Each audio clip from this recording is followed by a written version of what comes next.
If you've just brought your puppy home and they're already peeing and pooing in the crate, they're completely ignoring all the puppy pads that you've put down, then don't panic. It doesn't mean you've got a dirty puppy. It doesn't mean that you've ruined crate training. It usually means your puppy has not learned the difference between where they're sleeping, where to play, and the place where they're meant to do the toilet. Not yet.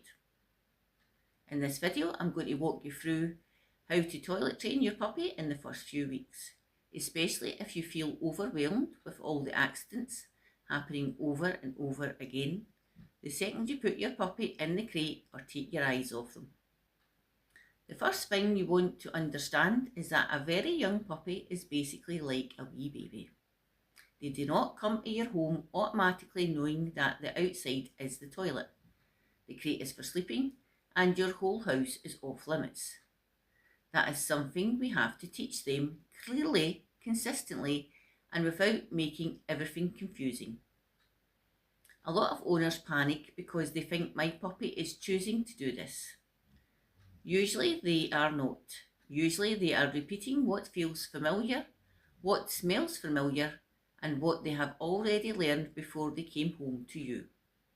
So if your puppy keeps toileting in the crate, usually that first week, I want you to stop thinking of it as bad behaviour and start thinking of it as something they haven't learned yet.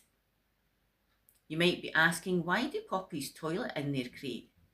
If a puppy is doing the toilet in its crate, here are a few common reasons why. First, they may already have formed the habit where they were born and bred.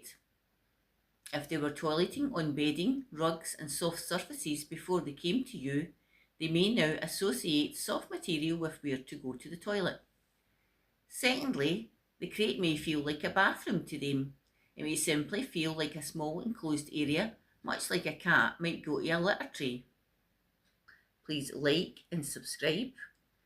And if you want to find out more about the Cannae dog training and how I train dogs, the link is in the bio if you want to book a free consultation. The third thing is a puppy may be getting too much freedom in one context and not enough structure in another. That is why the first week structure matters far more than waiting for the puppy to magically work it out. Your goal in the first week is not to be perfect. Your goal is to set clear boundaries. You want your puppy learning 3 simple things. The first thing they should learn is that the crate or place bed is a place to relax and sleep. Second thing, get a playpen to create a safe space for them to play in the home. And the third thing they should be learning is to go outside to the garden to do the toilet. That's where toileting should happen. If those 3 things get blurred together, your puppy will struggle. If those 3 areas are kept clear, your puppy will learn much faster. So what to do with the crate? If your puppy is repeatedly peeing on blankets or bedding in the crate, remove the soft bedding for now. I know owners really hate hearing this, and I know it feels mean, but right now you're trying to set boundaries.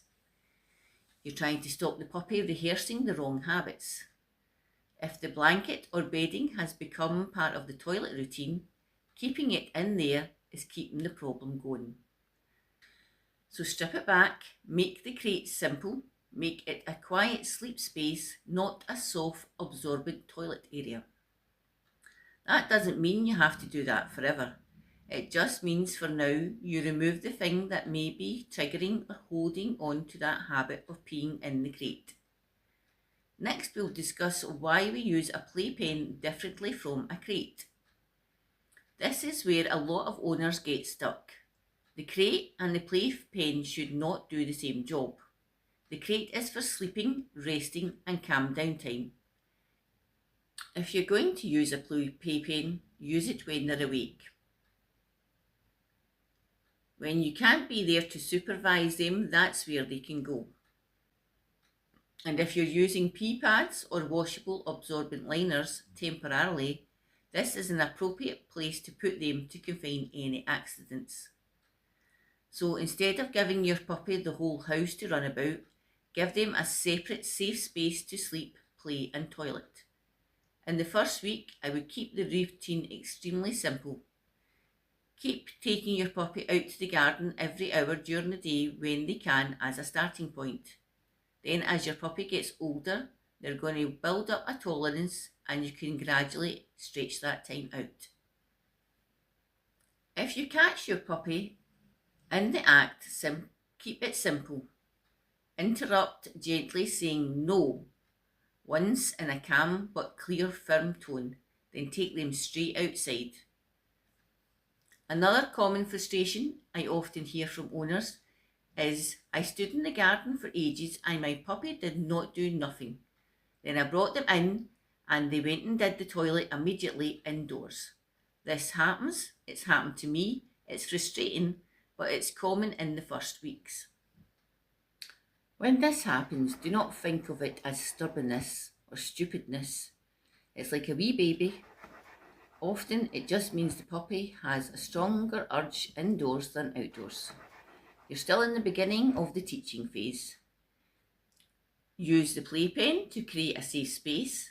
Remember to take your puppy out regularly and reduce the intervals if needed, or increase by 1 hour each week. Interrupt indoor accidents calmly. Reward outdoor toileting properly. And the most importantly, be patient enough to let the routine work. The first week is all about setting up the pattern. And if you get the pattern right, the rest becomes much easier. So if you found this video helpful, please like and subscribe. And if you want to find out more about the Cannae dog training and how I train dogs, the link is in the bio if you want to book a free consultation.